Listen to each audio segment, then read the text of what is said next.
Mga ka-One Stories, heto na. Dahil nga sa ganda ng nilalaro ngayon ng OKC Thunder, lalo ang kanilang best player na si Shai Gilgeous-Alexander, at mukhang literal jackpot ito ang team niya dahil may tsansa pa silang makakuha o makuha ang top prospect na si Cooper Flagg. Tara't pag-usapan natin yan at talakayin ng balitang kailangan na nga daw magsama ni LeBron James at Stephen Curry para sa kanilang pinapangarap na pang-5 kampyonato. Pero bago yan, please don't forget to hit the notification bell at mag-subscribe sa aking channel.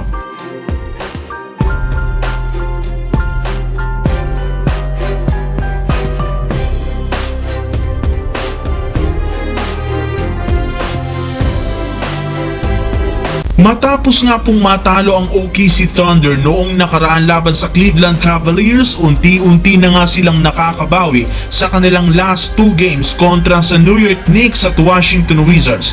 Kaya angat pa rin sila bilang number 1 sa West na merong record 32 wins, 6 losses. Pero kahit napakaganda ng performance ng team na ito, may tsansa pa rin silang mapalakas ang lineup sa pamamagitan ng pagkuha sa projected first overall pick ngayong 2025 na si Cooper Flagg, na nagpapakitang gilas na ngayon sa college basketball bilang parte ng Duke University sa pag-average niya ng 19 points a game, 8 rebounds, 4 assists. Siyempre, lingid nga sa kaalaman ng lahat, maluwag pa rin ang kanilang cap space since majority sa kanilang mga key player nasa rookie contract. Maliban dyan, meron pa silang hawak na napakaraming draft pick galing sa ibang mga teams kagaya ng Clippers. Nasa kanila pa rin naman ang 2025 first round pick ng Clippers na naging parte noon ng trade ni Paul George. Kaya kung sakali mang hindi makapasok ang Clippers sa top 10 ng West, maaari nga pong makuha pa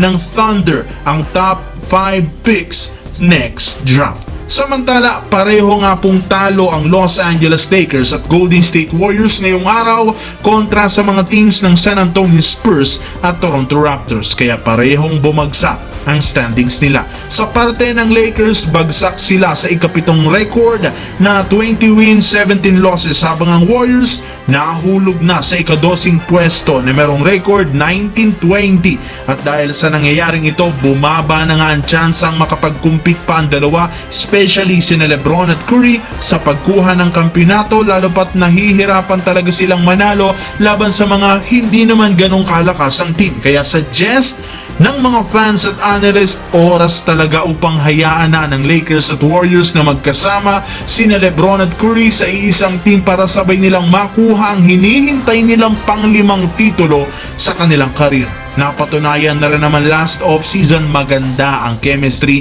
ng dalawang mamang ito kapag naglalaro sila, kaya magkakaroon sila ng mataas na tsansang magkampiyon. Ngunit upang mangyari yan, kailangan nga pong bitawan at ipamigay na lang ng Golden State Warriors si Stephen Curry sa Los Angeles Lakers, lalo pat hindi nila ito nabibigyan ng mas maayos na katulong sa kanilang lineup.